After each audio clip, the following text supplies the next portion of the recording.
What are your best examples of people cheating the system? I'll start.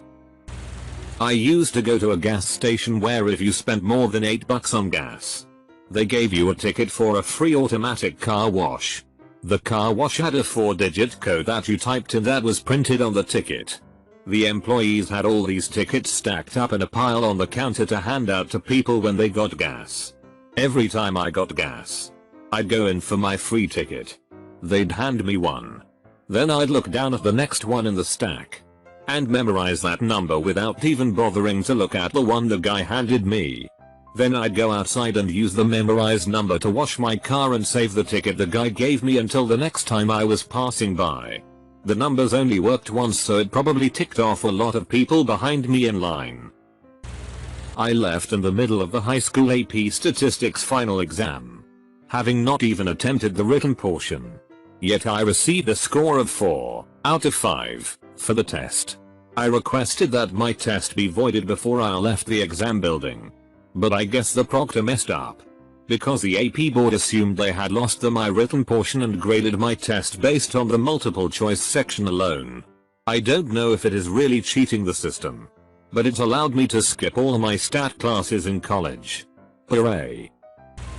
I got a ticket for doing a burnout in my car. Some private citizen called it in. Police came to my door and gave me a ticket. Since the police didn't says me do it, I decided to fight the ticket and made a traffic court date in order for myself to actually get charged for the offense. The witness had to be present. A week prior to the court date, I received a phone call from the court saying the witness had a heart attack and will be in hospital and not able to make the court date. They asked if I would change the date to a later one. I obviously said no. Proceeded to show up to that court date, and ended up getting off of that ticket due to a witness no-show. The 3 o'clock block. This guy I worked with in Tool and I used to keep a block of steel in his toolbox.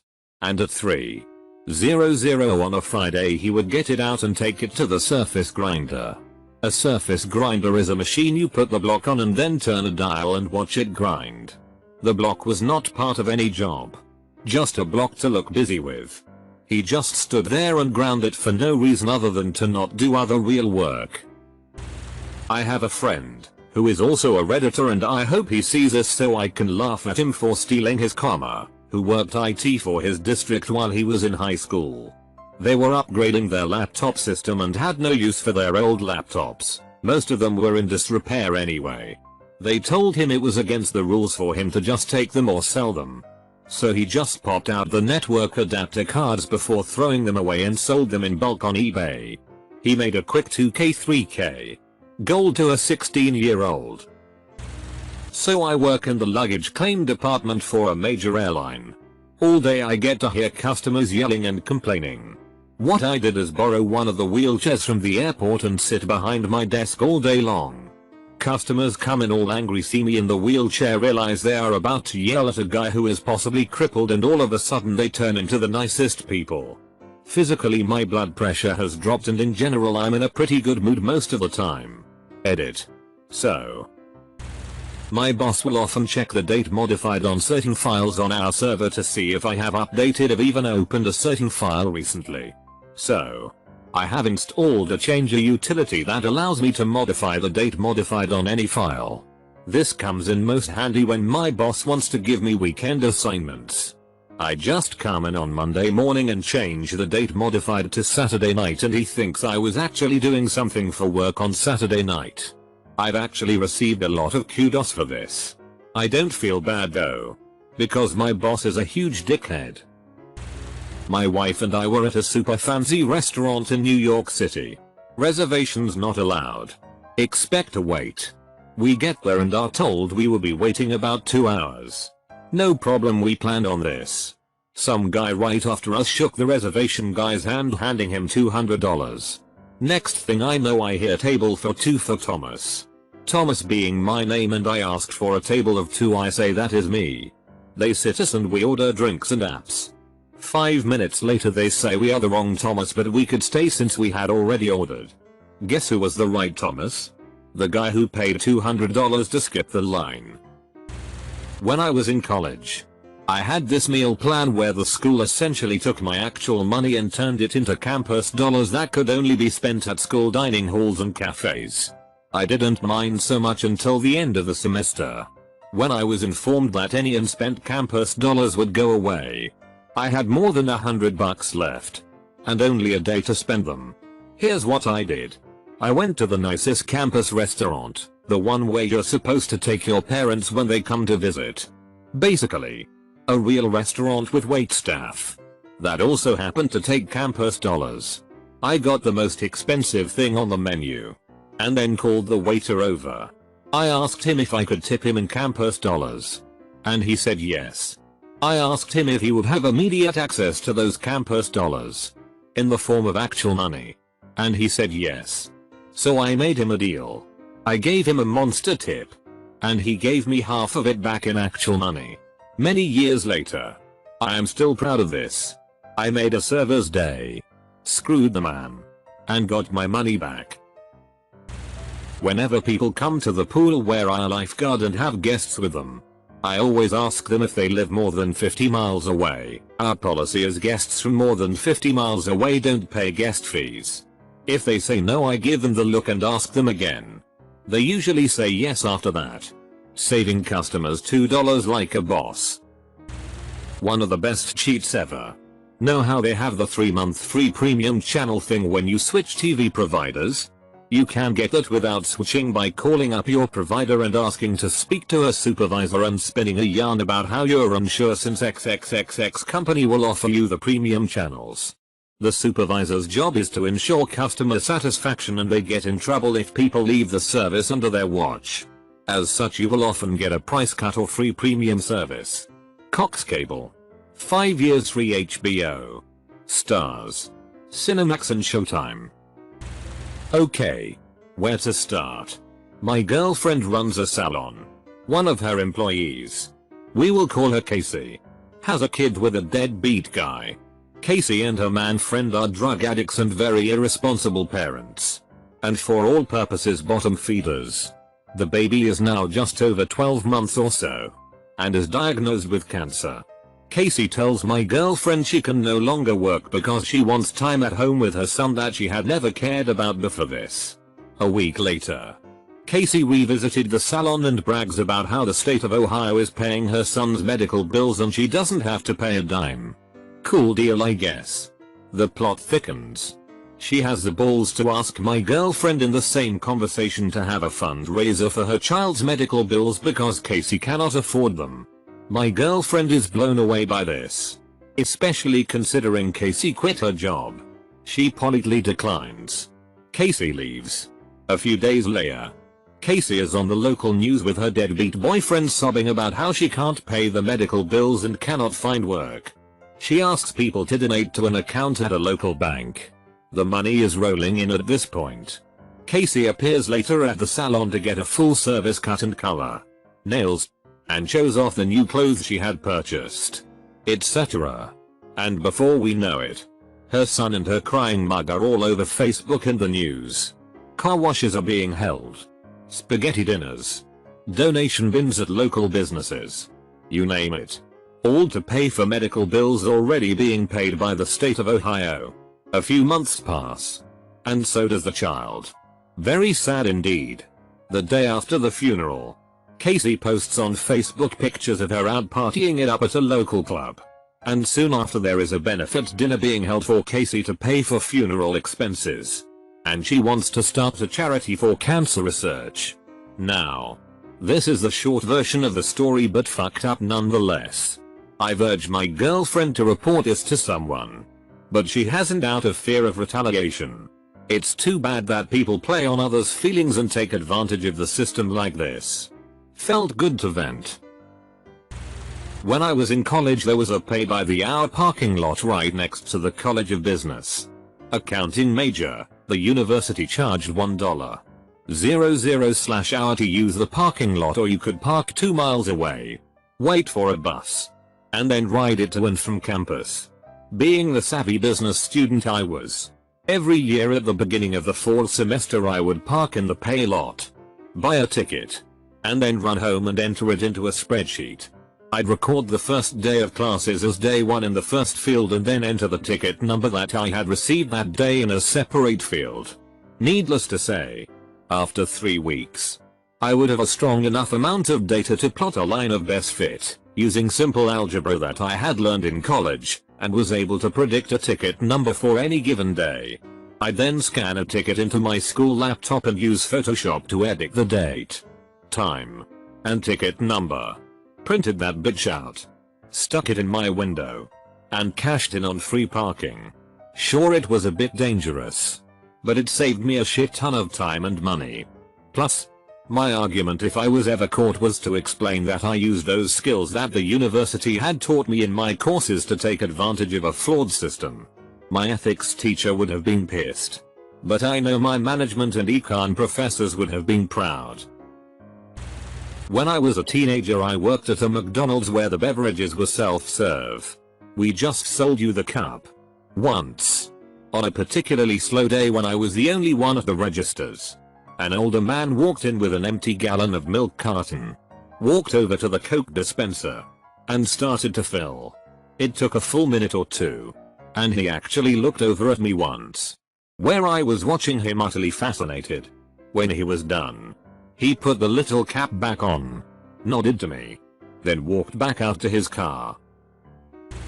At my university they have parking passes which scale in price depending on what time of day you use them. Most expensive is 24 hours and the rest scale down in price in level of most traffic to least. The parking garages are also open to the public at a daily rate. A lot of my friends bought the cheapest pass with the most constricting hours. I think it's only after 4 PM they can use them. So what they do is come in the morning and take a ticket as if they're going to use the daily rate. Then at the end of the day they swipe out with their garage pass. When buying a new car, instead of going to a showroom and haggling with them, go to cars.com, find dealers around you. Ask them for quotes over email. Once they send you quotes over email, edit the price mentioned in the email and forward it to some other dealer. The other dealer will reduce his price below this. Edit that email to reduce the price and send it to the first dealer. Keep doing it. Got $24,000 car for $17,000, all taxes included. Close bracket. Got a negative removed from my credit report. Once you have a negative on your report it stays on for 7 years. There are exceptions. Write a letter to all 3 agencies telling them that the negative is a mistake and that by law they must investigate it and provide proof of their investigation within 30 days. You can send these letters every 30 days as well. And they must investigate it each time. The agencies don't have the resources to investigate each claim, so they often just remove it. When I wrote my letters, the first 2 agencies removed the negative the first time. The other agency did the investigation and responded saying that it was in fact accurate. I sent the same letter a month later and they dropped it that time. You should use old-fashioned snail mail as it is more difficult to process that way. Worked like a charm and now I have a perfect credit history. I have a complicated cheating the system. On my iPhone, there is a particular app that awards M points whenever you do certain things in the app. The first time you open it each day, when you watch one of the news stories, that kind of thing. Well, those M points you could trade in later for tons of things, including Amazon gift cards. 5k M points was a $5 Amazon gift card. Watching a 10-minute video was worth, in the beginning, about 300 M points. The trick was that you could drag the bar to the end of the video and it would still trigger the M points. Basically, you could make about $5 a minute the first day they opened it. My buddy and I stayed up super late that night and made several $100s in Amazon gift cards that night, which were just a coupon code you attached to your Amazon account. The next morning they reduced the value from 300 to something like 100 points. Still worth it in that you could make 1/3 of the money, which was essentially free. The final blow was when they reduced the amount to something like 10 points. Then it became too much. In the end, after about a week, we bought 2 high-end gaming computers, parts then assembled, from nearly scratch. We already had a tower and power supply for one, but the other was completely built for free. Courtesy this app. Was incredible. I know a guy who lied about living with his parents to collect the max value of student loans while doing his undergrad. He's now a grad student who is too busy to work and has reached the max number of years of loans and thinks the system is screwing him over. I know a guy who fixes cars out of his home garage for half the price of what a real car mechanic would do. He works a part-time job as a bus driver except for summer and fall tire changing seasons to declare some income, but earns way more off his garage business by undercutting the people who actually pay taxes and stuff. I know a guy who applies to jobs he knows he won't get to stay on unemployment. Man. Quebec. No wonder we're bankrupt. I used to work at a restaurant that would track our tip percentage, but not too much else of our activity. The amount of tables we got per night would be based on our tip percentage. And there was also a regional leaderboard. We were allowed to buy food from the restaurant, but we couldn't ring ourselves in. Which led me and my friend Jim to our greatest discovery. We would buy a side of mashed potatoes from each other, a $2.00-ish side, and pay with a credit card. We would then tip each other $10-12, a 500-600% tip. We would do this every so often. Not enough to be ridiculous. And within a few months we were the top servers in the entire region, with an average tip percentage of over 30%. Thereby granting us some kind words from management and the most tables per night of the whole restaurant. TLDR. Paid $14.00 for a side of mashed potatoes. Came out on top. I used to work at Walden Books back in the day. There was a dude who used to routinely come in and buy bargain books. He would then go home and come back another time with the bargain books with the stickers ripped off to return them and claim he didn't have a receipt. We would then have to give him store credit for the price that the books rang up as, always more than the discounted bargain sticker. He would then come back at a later time and use the store credits to buy full price books. He would then come back one final time and return the books with a receipt for cash. It used to irritate me when he would do this because I knew what he was doing and there wasn't anything I could do about it. Interestingly enough, this very same man would become a supervisor of mine at another place I worked at later and was a pretty cool guy. I never mentioned to him that I knew about his scheme. But even if I told him, he would have given zero fucks. Saw a mother at the moves with her family of 4. They bought a large popcorn. One you get free refills on. After entering the movie theater, she pulls out a large Ziploc bag and empties a tub of popcorn into it. She sent each family member to get a free refill, until each one had their own bag. You know how those sites that you can buy access for 3 months then have to cancel or they continue to charge you? I went down and spent $50 on an Amex gift card. The kind that is just like a credit card but not tied to you in any way. I went around and used up the $50 on multiple sites, knowing that after the 3 months the money was gone. And they couldn't charge a card without money on it. Took them a couple years to figure it out and cut me off. Don't hate the player. Hate the game. In undergrad, parking where you don't belong gets you a ticket. I always parked where I didn't belong, teacher and visitor lots especially, because everything else was taken. And these were right up close to my dorm class.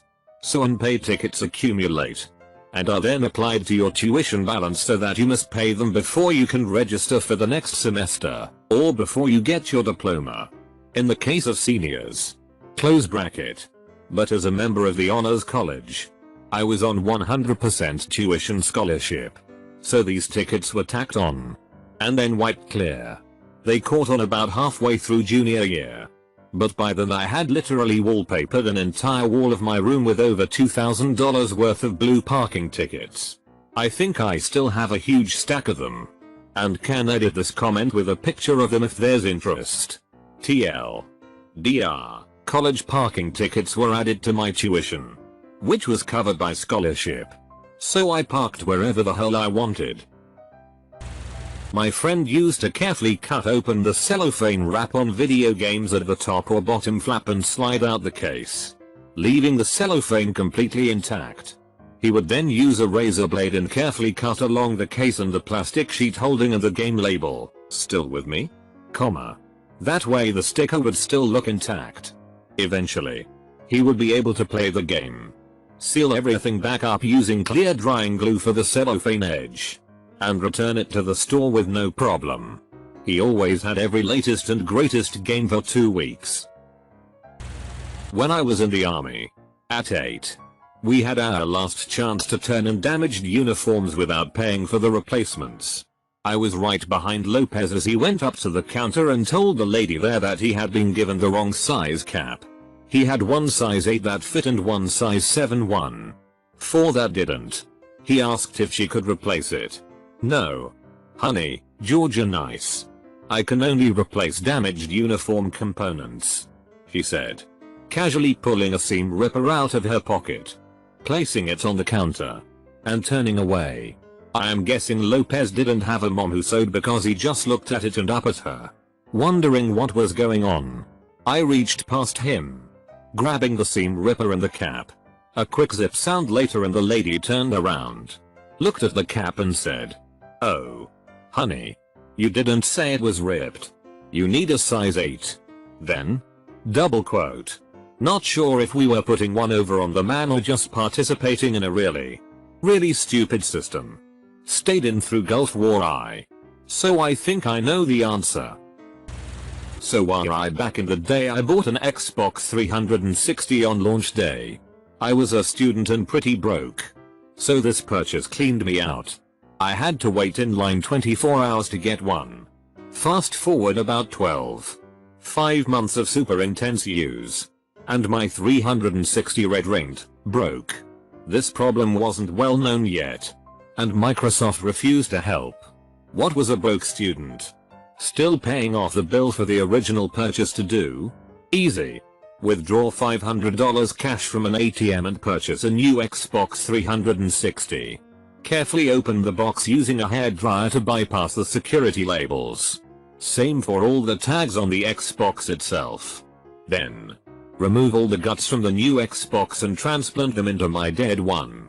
Then, because I was spiteful, I weighed my broken parts on a kitchen scale and proceeded to hot glue about 2/3 of a brick into the plastic shell.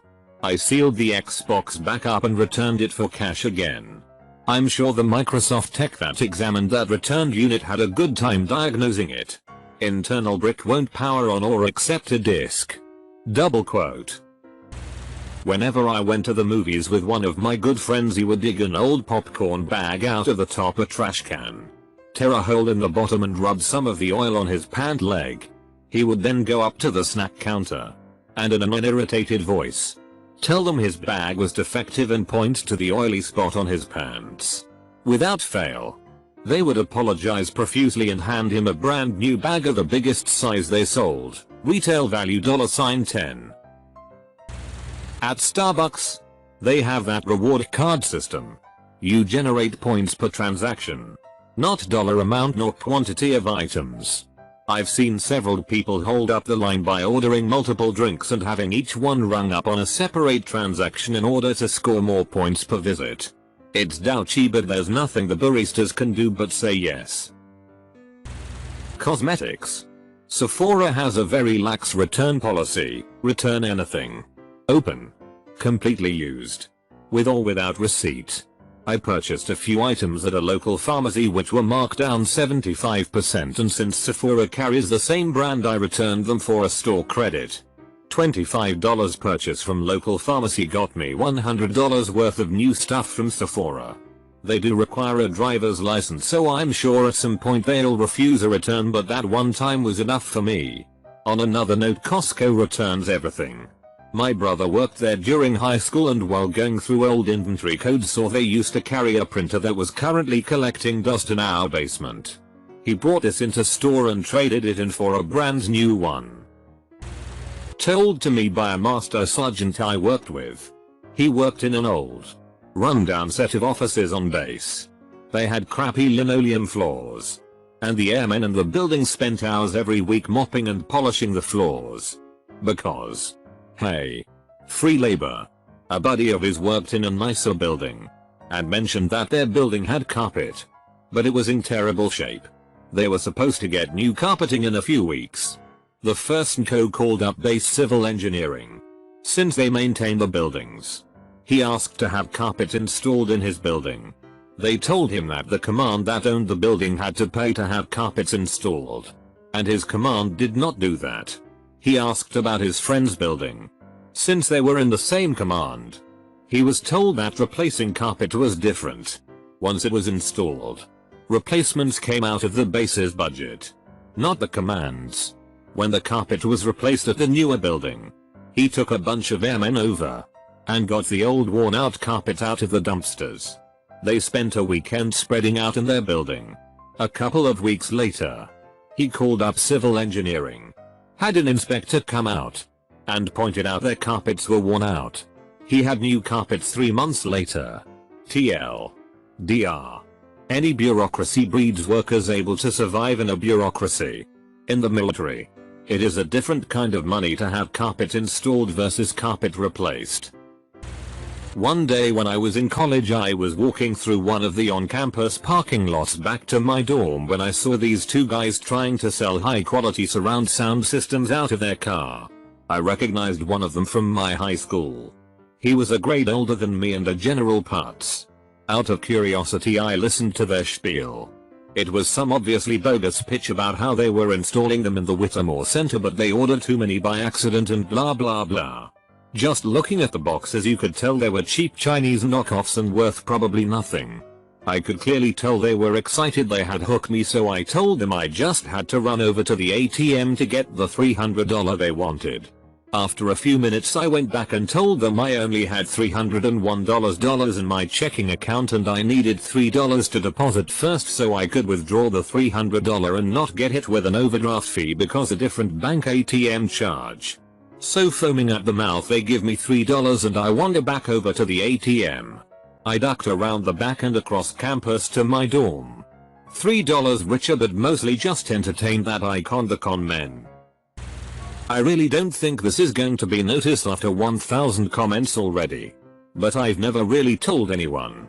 I was in 5th grade and our elementary school was holding a contest where we would read books and take tests on them with accelerated reader.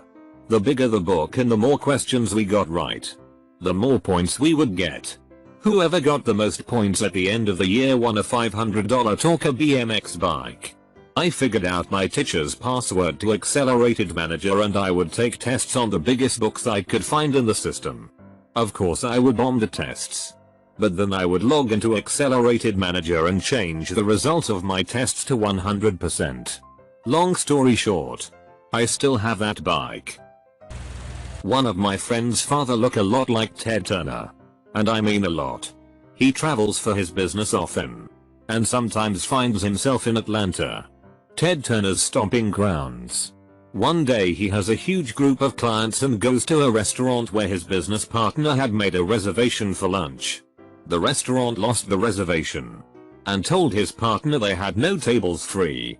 So he walks to the front of the line and says to the guy, "You mean to tell me I can't get a reservation here?" Double quote. The guy immediately gets them a table, comps them food and drinks, and has them waited on hand and foot. At the end of the meal, my friend's father pays with a credit card. They come back to him and say, "You're not Ted Turner." Double quote. He says, "I never said I was." Double quote. Back in the day, I would go with my family to Atlantic City for weekend gambling junkets. Since I was only 12 or 13, I wasn't allowed in the casinos. So, I was usually left up to my own devices. I would either explore all the hotels, arcades, diners, and whatnot, or I was camped out in fairly plush rooms while getting comped room service, thanks to my family's gambling ways. I realized on one trip that I could watch an entire movie without having to pay for it. Basically, the movie would play for 5 or 6 minutes and then the screen would display a message that you had to click the purchase button to continue viewing the movie. I would flip to another channel for about 20 seconds and flip back, and voila, the next 5 or 6 minutes would play for free. I watched a few movies that weekend. When we were checking out, I glanced at the itemized bill and realized that the movies didn't show up. My hornballed adolescent mind immediately hatched a plan. On the next trip, and many other trips, I was entertained by hours and hours of glorious in-room porn. No one ever found out. Those systems eventually fixed the bug. But not after I fapped myself raw. TL. DR. I watched free porn. Maids had to clean up piles of jizz. My friend is a college student. And is pretty much the laziest person I know. He purchased Dragon. That one program where you speak and the computer writes down the words automatically. He installed a microphone type thing and hid it underneath the professor's podium. All the notes he need are transferred to his laptop. And he doesn't do shit in class. Then he just reviews his notes and gets an A. I fucking hate him for it. But I am a little impressed with his simple cheating. For a while, when payphones were still a thing, there was the grand tradition of red boxing. Basically, recording or generating the internal tones that payphone made when you dropped a quarter in, and playing them into the microphone when the payphone asked you to deposit money. That's been long gone for a while now. But a year or two ago, Google made it easy to make free calls again through their short-lived Google 411 service. Essentially, Google had an, actually really useful, 411 service where you would dial 1-800-GOOG-411 and get an automated voice-activated directory service. And they would connect the call for you entirely free. What some people were doing was creating their own business by submitting a fake address with their real phone number to Google Maps. They would pick an obscure name that would be unlikely to be searched for. Google would call your number to confirm the address. And then you would simply go back to your fake listing and change the number to, say, a voice conference service, or a long-distance friend. Actually, now that I'm thinking about it, you might have had to use one of those free VoIP call forwarding services too, and get Google to point to that so you could change it. It's been a while. I still miss GOOG 411. Before the era of widespread smartphones, it was amazing to get a few instant Google services from any phone. One semester when I was in college I had a major project that was due in the morning. And I knew I would have to stay up all night to finish. I also had another assignment due for a different class. But there was no time to get it done too. The assignment was an essay that I was supposed to upload electronically to the professor before a certain deadline that evening. Thinking fast, I grabbed some random system file off my computer and opened it as a text file producing a couple of pages of random garbage characters. I then saved the file giving it the title of my assignment and turned it in. After class that day the instructor pulled me aside to let me know she had encountered a problem opening my file, and asked me if I would mind re-uploading it. I told her that I didn't have it with me, but that I would send it again as soon as I got home. Finished the assignment on break after class and turned it in a day late for full credit. One of my proudest college achievements. The numbers in this story may not be accurate since it was a long time ago, but this did happen. I got a $40 gift card to Best Buy, but since Best Buy is just an Amazon showroom I never buy anything there. I heard that in California you can get cash for a gift card less than $25. So I took my $40 card and bought $2.20 cards with it. Then exchanged it for cash. Nothing in the fine print said that I can't do it. After a few dirty looks from managers and employees, I walked out with $40 cash. TL. DR managed to cash out a $40 gift card from Best Buy through a loophole. My great aunt has stolen an entire 8-piece set of Red Lobster's dinnerware. This includes salad plates, soup cups, bowls, coffee cups, saucers, dinner plates, dessert plates, platters, silverware, drinking glasses and steak knives. She also has at least 4 of each of their Martini Mate other alcoholic beverage glasses. Why Red Lobster? Her son applied in high school but they said he looked too stupid to work there, so that night they went to dinner and she wiped her plate off and took it home with the intent to smash it. Instead, she made a game of it. She also steals salt and pepper shakers from every restaurant she goes to. I was maybe a freshman in high school when our youth group went to church camp. The first day there one of the senwers overheard talk of the camp being low on soda. We found out from our leader that the camp only restocks on the day we will be leaving due to the distance the camp was away from a store. That first night after dinner the plan was devised. Everyone would pitch in as much of their $sign as possible to buy up all but the dark caffeine-free sodas in the camp. There were 12 of us and the regular staff didn't have a list of who was in what cabin. They had no idea that all the kids from the same cabin were buying all the pop. By the second afternoon we had it all. We would then sell the sodas for $2 a piece. Mind you, this was almost 20 years ago. Sodas were 50 cents. The second day sales were grim. And we thought we were sunk. And stuck with all that soda. As fate would have it, someone forgot to turn the iron filter on for the drinking water supply that second night. Come morning everyone had a choice. Either drink the orangish brown water or buy soda. Most bought soda and we had no more worries about losing money. By the fourth day we got dirty looks everywhere we went. We decided to make peace that night by handing out free soda of what we had left at the last campfire. As I remember, I pitched in $10 and got back $20. And I was the youngest, most naive member of our cabin. I'm positive some of those guys made much more. TL. Doctor bought all the pop at church camp and resold it for profit, making both staff and campers irate. Edit TL. DR was attached. I took my first typing class in 8th grade. Every daily grade was based on a typing program.